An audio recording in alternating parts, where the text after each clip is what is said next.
우리 또 고등부 청년부가 이렇게 준비해 주셔서 또 귀한 찬양으로 하나님께 영광 올려드리고 또 부모된 저와 여러분에게 위로가 되는 것 같습니다. 참 여러 가지 생각들이 많은 달이고 계절이죠. 참 힘들고 어려운 또 이 시기를 보내면서 여러 생각들을 하게 되기도 합니다. 그러나 여러분 항상 기뻐하십시오. 그리고 항상 감사하시고 또 늘 하나님 앞에 은혜를 구하시면서 기도를 하는 우리 향상교회 모든 지체들이 되었으면 좋겠습니다. 왜입니까? 우리가 예수 그리스도를 믿기 때문에 그렇습니다. 다른 어떤 이유에서가 아니라 우리가 예수님을 믿기 때문에 이러한 삶의 태도를 취해야 하는 것이죠. 우리가 예수님을 믿는다라고 할 때는 누차 강조해서 이야기했던 것처럼 예수님의 존재와 사역을 믿습니다. 그래서 우리는 여기에서 두 가지 질문을 할 수 있어요. 첫 번째는 예수님이 어떤 분이신가? 즉 나에게 어떤 존재로서 예수님이 다가오셨고 내가 그렇게 고백하고 있는가? 가이사랴 빌립보에 가셨을 때 예수님께서 무리들과 제자들에게 질문하셨잖아요. 예수님이 그들이 예수님에 대해서 어떻게 생각하는지 몰라서, 아니면 예수님이 그들의 입을 통해서 정말 예수님 스스로 대단한 존재라는 것을 듣고 싶어서가 아닙니다. 예수님께서 무리와 제자들에게 질문하신 그 이유는 그들의 입술로 고백한 예수님이 각자의, 즉 나의 예수님이기를 기대하심으로 예수님은 그렇게 질문을 하신 거죠. 많은 무리들은 예수님에 대해서 선지자 중에 하나 정도로, 아니면 세례 요한 정도로 고백을 합니다. 그러나 예수님께서 듣고 싶으셨던, 아니요, 정말 우리 인생들이 고백해야 될 그 고백이 무엇인지 다시 한번 질문을 하는 것을 통해서 그들의 입술에서 고백하게 만듭니다. 주는 그리스도시고 살아계신 하나님의 아들입니다. 지금 예수님에 대해서 내가 그렇게 예수님을 고백하고 있는지, 예수님을 믿는다고 할 때 예수님의 존재가 내게 실질적으로 예수님이 살아계신 하나님의 아들이시고 그리스도이신지를 내가 그렇게 고백하고 있는지에 대한 점검이 필요한 것이죠. 두 번째 질문은 이거죠. 예수님이 어떠한 일을 하셨는가? 즉 예수님께서 내 삶에 무슨 일을 하고 계시는가? 다른 누구에게가 아니라 부모님에게나 남편에게나 아내에게가 아니라 실제적으로 예수님이 날 위해서 지금 무슨 일을 하고 계시는가? 라는 그 질문을 우리는 할 수 있을 것입니다. 이 질문에 대한 해답은 이미 복음서에 예수님께서 친히 보이셨던 그 사역을 통해서 증명되었죠. 가시는 곳곳마다 하나님 나라의 말씀을 가르치시고 복음을 전파하실 뿐만 아니라 모든 병과 모든 약한 것들을 고치심으로 말미암아 예수님의 그 사역에 대해 실제적으로 증명해 보이셨어요. 그러면 그 예수님의 사역이 오늘 내게는 어떻게 주어졌는가? 오늘 이 시간 내게 어떤 일을 예수님이 하고 계시는가? 그에 대한 해답은 로마서 4장 25절 말씀으로 사도 바울의 표현을 빌려서 우리도 고백을 할 수 있을 것 같습니다. 예수는 우리가 범죄한 것 때문에 내줌이 되고 또한 우리를 의롭다 하시기 위하여 살아나셨다. 예수님의 사역을 사도 바울은 이렇게 고백을 하고 있는 것이죠. 이 말씀을 좀 더 구체적으로 살펴보면 예수님의 사역을 크게 두 가지로 나눌 수 있습니다. 첫 번째는 우리를 위하여 내줌이 되었다 라는 것이고, 두 번째로는 우리를 위하여 살아나셨다 라는 거예요. 예수님이 죽으시고 다시 살아나심. 그런데 여기에 내줌이 되고 또 살아나셨느니라 라고 하는 그 헬라어의 원어는 능동태와 수동태로 구분을 해보면 수동태라 그래요. 수동태. 그러니까 예수님께서 자기 자신을 내어주시는 것을 우리는 보통 능동으로 이해하지만 예수님은 하나님의 뜻에 의하여 하나님께서 그렇게 자기의 아들을 십자가에 내주셨다라는 거예요. 다시 말하면 이 내줌이 되셨다라고 하는 것은 우리의 죄에 의해서, 나의 죄에 의해서 예수님이 그렇게 내줌이 되셨다. 그러니까 나의 죄, 우리의 죄가 얼마나 강력하고 파괴력이 있는가라는 것을 의미하죠. 나의 죄의 그 강함이 예수 그리스도를 십자가에 내주실 수밖에 없게 만드는 근본의 원인이다 라는 거죠. 또 우리를 위하여 살아나셨다 라고 하는 이 살아나다라는 단어도 예수님께서 스스로 살아나심이 아니라 우리를 의롭다 하시기 위해서 하나님께서 살리셨다라는 거예요. 하나님께서 살리셨다. 그러니까 고통당하는 것은 예수님의 몫이지만 부활시키시는 것은 하나님의 몫인 줄로 압니다. 예수님께서 그렇게 이 땅에 오셔서 섬김을 받으려 함이 아니라 도리어 섬기려 하고 자기 목숨을 많은 사람의 대속물로 주려 하십니다 라고 하는 것은 전적으로 하나님께서 우리 모든 인생을 위한 하나님의 계획하시며 그 뜻하신 바를 이루신 일이다 라는 거죠.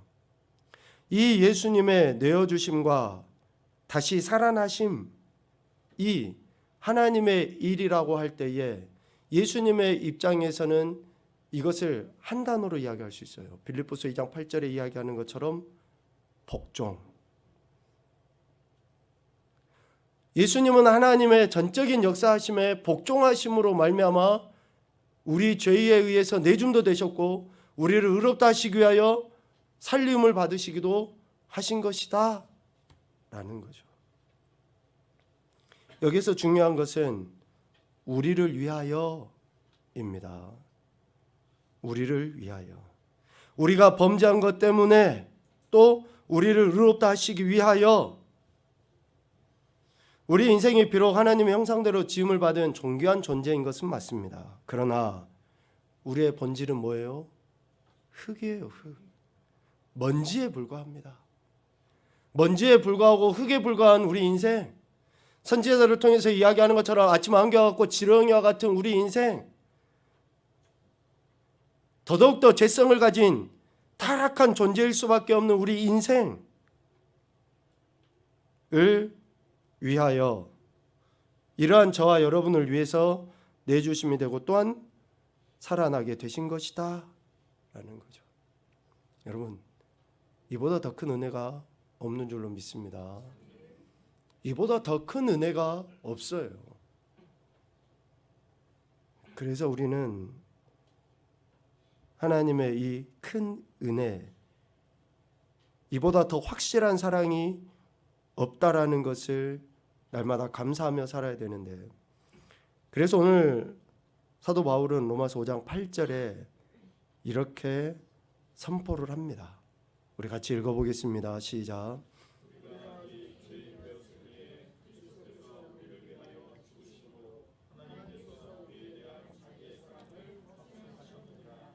아멘.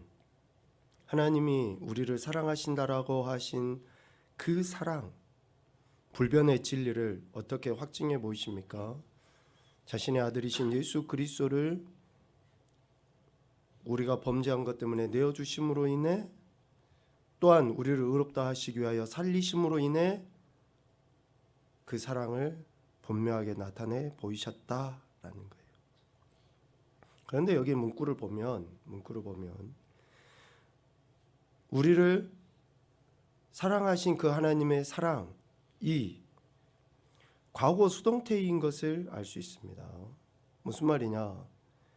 이 분명한 사실을 믿음으로 말미암아 우리가 의롭다 하심을 받았으니 라고 5장 1절에 말씀합니다. 이미 되어진 사건이라는 거예요. 그리고 그것을 이루셨다라는 것을 이야기합니다. 그러니까 이 은혜는 하나님께서 우리에게 베풀어 주신 그 사랑으로서 예수 그리스도를 믿는 모든 인생들에게 이미 주어졌다는 거예요. 우리가 계속 골로새서 1장 13절과 14절 말씀을 이야기하잖아요. 흑암의 권세에서 건짐을 받아서 과거에 그의 사랑의 아들의 나라로 옮겨졌다라는 거예요. 그 옮겨짐이 실제가 우리의 삶에서 드러나야 될 것에 대해 성경은 계속 강조해서 이야기를 하고 있습니다. 이 은혜를 받은 저와 여러분의 삶이 어떠해야 하는지 오늘 로마서 5장 1절부터 11절까지에는 우리 삶의 목표에 대한 이야기를 지금 바울이 하고 있습니다. 다 갚을 수 없는 이 은혜를 우리에게 베풀어 주신 하나님 앞에 이 은혜를 받은 자들이 어떻게 우리 삶 현장에서 삶을 살아야 하는지에 대해 강조해서 이야기합니다. 첫 번째는 5장 1절 말미에 우리 주 예수 그리스도로 말미암아 하나님과 화평을 누리자. 화평을 누리는 삶을 살아야 한다라고 이야기합니다. 예수 그리스도는 죄인된 인간과 의로우신 하나님 간의 평화의 관계를 맺게 해주시는 주체이십니다. 결코 다른 것으로는 우리가 하나님과 화평, 화목 하나 될 수가 없어요. 오직 주체는 예수 그리스도 한 분이시다 라는 것을 이야기해요. 죄인된 인간은 하나님의 진노 아래 있었으나 예수 그리스도로 말미암아 진노의 문제가 해결되었다라는 것을 의미하죠. 그래서 우리는 예수 그리스도로 말미암아 하나님과 화평하게 된 존재라는 거예요. 이것을 사도 바울은 에베소서와 골로새서를 통해서도 동일하게 말씀을 합니다. 우리 에베소서와 골로새서의 말씀을 이어서 같이 보겠습니다.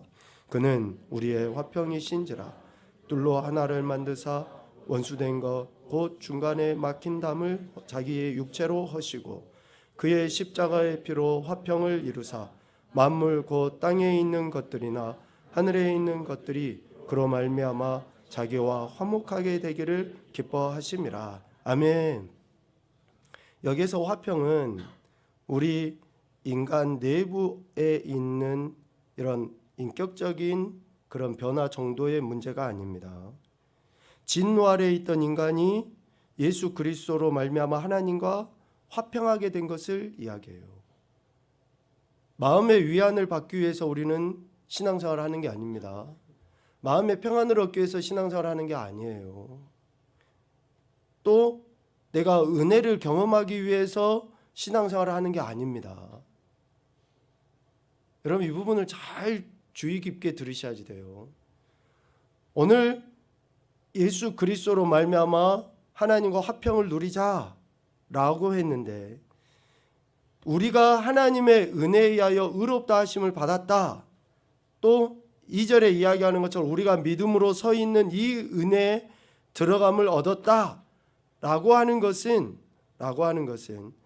하나님과 하나 될 수 없는 우리 인간이 하나님과 하나 되고 하나님과 화목하게 됐다라는 거예요. 누구로 말미암아? 예수 그리스도로 말미암아.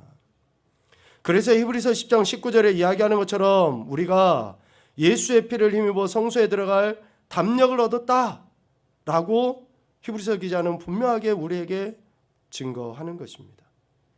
그러니까 예수 그리스도로 말미암아 우리는 하나님과 화목 화평을 얻게 된 거예요. 얻게 된 겁니다. 이 화평을 우리는 누리며 살아가야 돼요. 화평을 얻기 위해서 신앙생활을 하는 것이 아니라 화평을 얻은 자로서의 삶을 살아가야 되는 겁니다. 은혜를 얻기 위해서 신앙생활을 하는 것이 아니라 은혜를 얻었기 때문에 신앙생활을 하는 거예요. 여기서 누리자라는 그 단어는 소유하다, 획득하다, 보유하다라는 의미가 있습니다. 그러니까 예수 그리스도로 말미암아 화평을 소유하게 되었다라는 것을 확신하고 살아가는 거예요.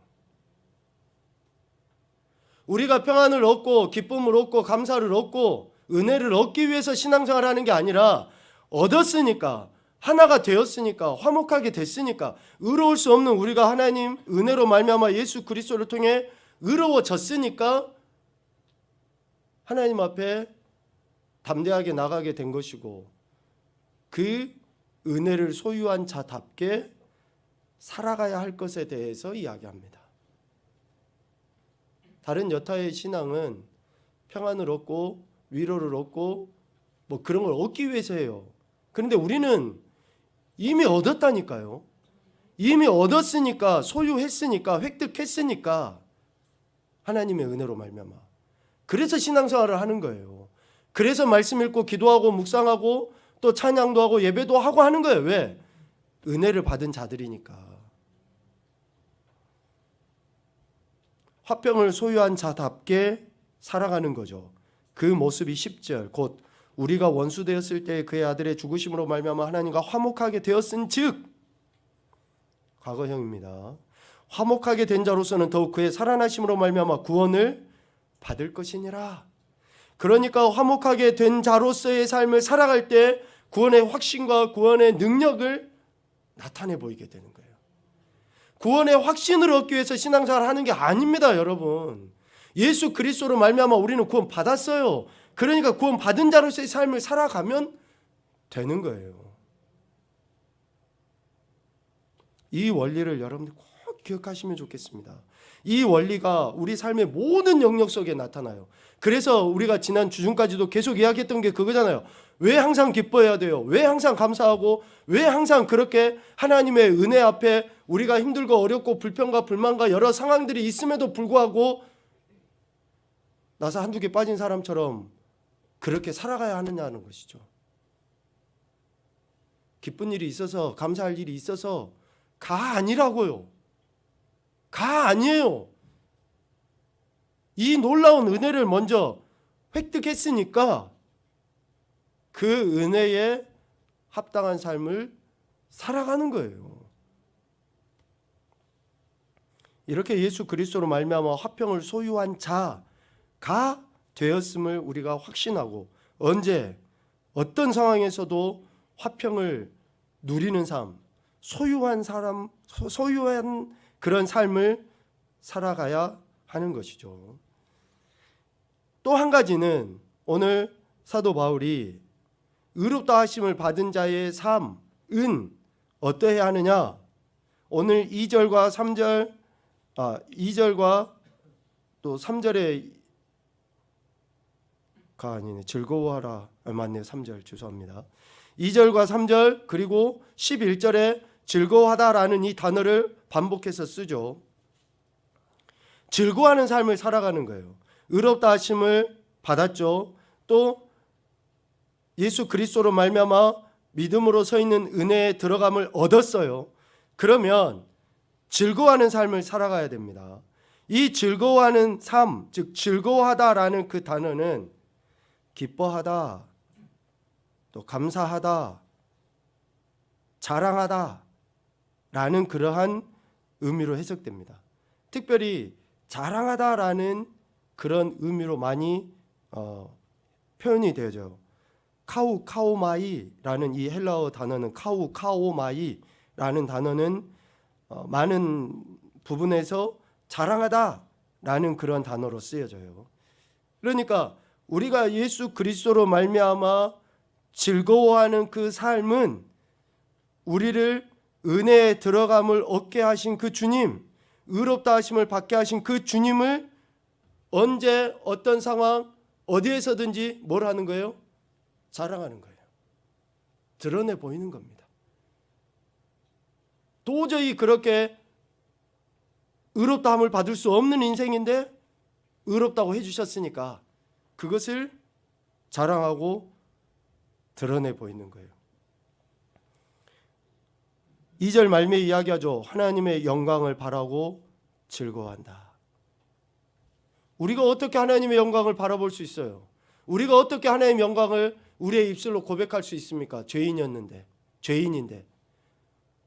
그 하나님의 영광을 바라고 즐거워할 수 있는 이유는, 자랑할 수 있는 이유는 다른 데 있지 않아요. 우리가 의롭다함을 받았으니까, 우리가 예수 그리스도 은혜에 의하여 믿음으로 서 있는 그러한 은혜들을 받았으니까 하나님의 영광도 이야기하고 하나님의 영광도 자랑하고 찬양하고 즐거워하게 되는 것이죠. 우리를 의롭다 하심, 은혜에 들어가게 하심 그 자체, 그것이 곧 하나님의 영광이고 그것을 우리는 자랑하며 즐거워하는 삶을 살아야 한다라고 이야기해요. 그런데 바울이 3절에 이 단어를 씁니다. 다만 이뿐 아니라 하나님의 영광을 바라고 즐거워하는 것, 자랑하는 것, 구원받은 것, 의의 그 의롭다함을 받은 것, 그것으로 인해서 우리가 즐거워하는 것. 어쩌면 이것은 당연하고 쉬운 일인 줄 몰라요. 하나님의 영광을 바라보고 또 자랑하고 즐거워하는 것은 어쩌면 당연하고 쉬운 일인지 모릅니다. 그러나 우리가 환난 중에도 즐거워하나니, 환난 중에 있다 할지라도 은혜 받음으로 의롭다함을 얻음에 대해 우리는 즐거워하고 자랑해야 한다라고 강조해서 이야기하고 있습니다. 다시 이야기합니다. 우리가 환난 중에 있다 할지라도 은혜 받은 것에 의하여 우리는 즐거워해야 한다라고 이야기해요. 여기서 환난은 그 원어적인 의미를 살펴보면 이렇게 풀어서 이야기할 수 있어요. 포도즙 틀에서 포도즙을 짜내듯이 피와 땀과 눈물과 고통을 짜내다. 이것이 환난이에요. 환난은 그 포도송이를 포도즙 틀에 넣어가지고 짓눌리고 으깨가지고 즙만 수분만 쭉 빼내고 하는 그러한 행태를 환난이라고 이야기해요. 이 원어적 의미에서의 환난은 그러므로 우리의 죄성이나 나의 연약함으로 인해 또 어리석음으로 인해 자초한 고통과는 다릅니다. 나의 무지하고 나의 어리석은 선택이나 행동들에 의해서 당하는 그러한 고통과는 다른 표현이에요. 이 환난을 당하고 있을 때에도 즐거워하라. 왜? 환난은 인내를, 인내는 연단은, 연단은 소망을 이루기 때문이다 라고 분명하게 말씀하고 있습니다. 복음으로 인해 받게 되는 핍박과 환난이 있다 할지라도, 아무리 그 환난이 크고 강하다 할지라도 믿음을 지키기 위해서 말씀대로 순종하며 살아가는 것에 대해 세상 사람들이 조롱하고 비난하고 힐난을 한다 할지라도 자랑하며 즐거워해야 한다라고 이야기하고 있습니다. 환난 중에도 즐거워하고 예수 그리스도를 자랑하는 삶을 살아가는 것은 결국 5절에 이야기하죠. 우리에게 주신 성령으로 말미암아 하나님의 사랑이 우리 마음에 부은 바 됨이기 때문에 그렇습니다. 내가 누구보다 참을성이 좋아서 이런 환난을 참고 견디는 거 아니에요. 내가 남들보다 매운 것도 잘 먹고 뜨거운 것도 잘 먹어서 참는 게 아니에요. 여러분, 우리가 참고 인내하는 것은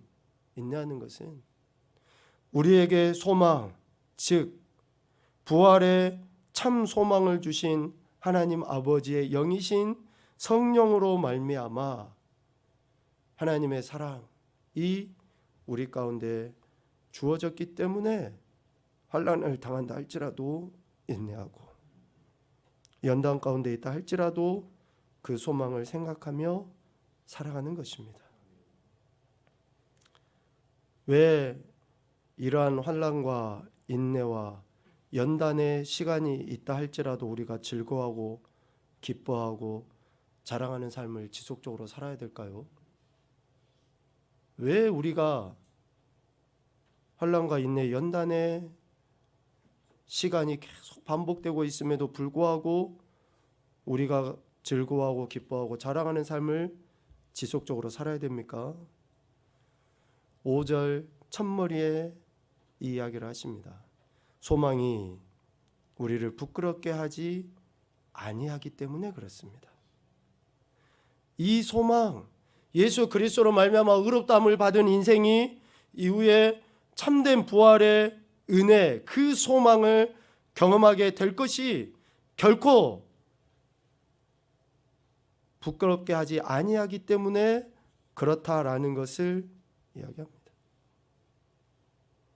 환난 당하는 상황이라 할지라도 그 환난이 수치스러움이나 세상적인 부끄러움으로 여겨지지 않게 하신다라는 그 하나님의 사랑의 메시지인 줄로 믿습니다. 아무리 우리가 환난을 당해도, 즉 예수 그리스도를 믿는 믿음을 지키려고 살다가 환난을 당해도 소망이 결코 우리를 부끄럽게 하지 않는다는 거예요.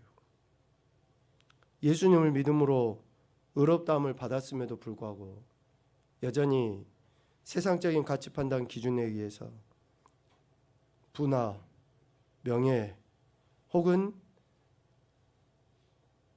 건강을 가장 최우선시하고 살아간다 그러면 어쩌면 그것이 더 수치스럽고 창피한 일 아닙니까? 예수님을 믿는 우리 안에 하나님께서 주신 이 믿음, 이 은혜가 우리에게 있는데 여전히 세상적인 것으로 세속적인 가치로 인해서 살아가는 것이 진짜 수치 아니냐고요. 예수님 믿는 믿음 안에서 좀 가난하면 어떻습니까? 좀 명예를 얻지 못하면 어떠냐고요. 우리 안에 소망이 있는데, 우리 안에 이 소망이 결코 우리를 부끄럽게 하지 아니하는데 우리가 세상적인 것이 좀 부족하다고 해서 적당히 타협하고 적당히 그것들을 쫓아 살아가는 거, 그것이 더 수치 아닙니까? 한번 죽으면 이 땅이 건 무슨 의미가 있습니까? 천년만년 우리가 살 것 같습니까? 내가 돈 많이 벌어서 차곡차곡 창고에 은행에 쌓아놓으면 그것이 우리 자녀손들의 믿음을 지켜줄 것 같습니까? 여러분, 믿음의 본질과 신앙의 삶의 태도는 늘 한결같아야 됩니다. 하나님께서 우리에게 베풀어 주신 그 사랑의 은혜에 대해서 하나님께서 우리를 실망시키지 아니하시는 것처럼 우리의 신앙과 삶의 태도 역시 변질되지 않아야죠. 처음에 예수님 믿을 때는 정말 우리가 그 믿음의 순수함이 있었지 않습니까? 그런데 10년, 20년, 30년 시간이 점점 지나면서는 믿음의 순수성이 사라져요. 왜요? 예수님 믿으면서 교회 다녀보니까 교회 다니면서 돈 없으면 힘도 못 쓰더라. 예수님 믿으면서 명예가 없으면 창피하더라. 여러분, 그런 사탄의 그런 가문이설에 미혹되지 않기를 간절히 소망합니다. 그거는 미혹이에요, 미혹. 예수님 믿는 것은 어떤 상황에서도 즐거워하는 거예요. 환난을 당한다 할지라도 즐거워하고 예수 그리스도를 자랑하고 증거하는 것이 가장 큰 축복인 줄로 믿습니다. 그래서 11절에 분명하게 이야기합니다. 그뿐 아니라 이제 우리로 화목하게 하신 우리 주 예수 그리스도로 말미암아 하나님 안에서 또한 즐거워한다. 예수 그리스도를 믿는 믿음으로 말미암아 의롭다함을 받았음에 대한 확신이 여러분 있습니까? 그렇다면 비록 혼돈과 공허, 흑암뿐인 듯한 이 세상, 마지막 종말의 때라고 다 같이 이야기하는 정말 어지러운 이 세상이지만 우리는 예수 그리스도를 믿는 믿음으로 말미암아 하나님과 화목된 자이기 때문에 하나님 안에서 즐거워하는 삶을 살아야 되는 거예요. 하나님 은혜로 화목된 자가 되었으니까 이제는 이 혼란한 세대 속에서도 우리가 즐거워하는 삶, 그 예수 그리스도를 증거하는 삶, 자랑하는 삶을 살아야 한다라는 것이죠. 이것이 우리를 의롭다 하신 하나님의 뜻이요 목적입니다. 의롭다함을 받았음에도 불구하고 여전히 우리 삶의 현장 속에서는 화평을 누리지 못한다든지 여전히 즐거워하지 못한다라는 것은 참 심각한 문제입니다. 지난 수요일 날에 이야기했던 것을 한 번 더 짚고 오늘 말씀을 마치겠습니다. 성령의 열매는 사랑과 희락과 화평과 쭉 해서 이야기합니다. 성령의 열매라고 하는 것은 성령님의 내주하심과 또 충만케 역사하심의 표현이에요. 우리는 성령님을 사모하고 의지하고 성령님의 인도하심을 따라 살아간다라고 입술로는 이야기해요. 그런데 우리 삶의 현장에서 기뻐하고 즐거워하고 감사하고 또 쉬지 않고 기도하고 하는 그러한 성령의 역사하심에 순종하지 못하는 것은 성령을 모독하는 겁니다. 우리 안에 계신 성령 하나님의 그 역사하심을 우리가 입술로는 성령 성령 이야기하는데 그것은 성령을 모독하는 거예요. 힘들지 않다는 이야기가 아니에요. 불평과 원망의 거리가 전혀 없다는 이야기가 아닙니다. 애굽에서 건진받은 이스라엘 백성들 앞에는 광야밖에 없었어요. 그럼에도 하나님께서는 그들에게 요구하시는 게 뭡니까? 신약적으로 바꿔보면 항상 기뻐해라. 쉬지 말고 기도하고 범사에 감사해라. 이거예요. 왜?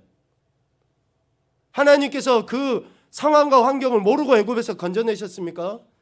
하나님께서 그것을 모르시고 그들을 택하셔서 그렇게 이끄시냐고요. 아니에요. 심각하게 다시 한번 말씀드립니다. 우리가 성령의 사람인 것을 성령을 모독하지 아니하고 성령 하나님으로 말미암아 하나님께 영광 올려드리는 것을 오늘 말씀과 같이 또 데살로니가전서 5장의 말씀과 같이 이 명령에 순종하는 삶을 통해서 성령 하나님의 은혜에 대한 합당한 태도를 취하시고 하나님의 영광을 드러내실 수 있기를 간절히 소망합니다. 이것이 하나님께서 우리에게 기대하시는 바요, 이 마지막 때에 우리를 통해 하나님이 영광 받으시는 길인 줄로 믿습니다. 사랑의 하나님.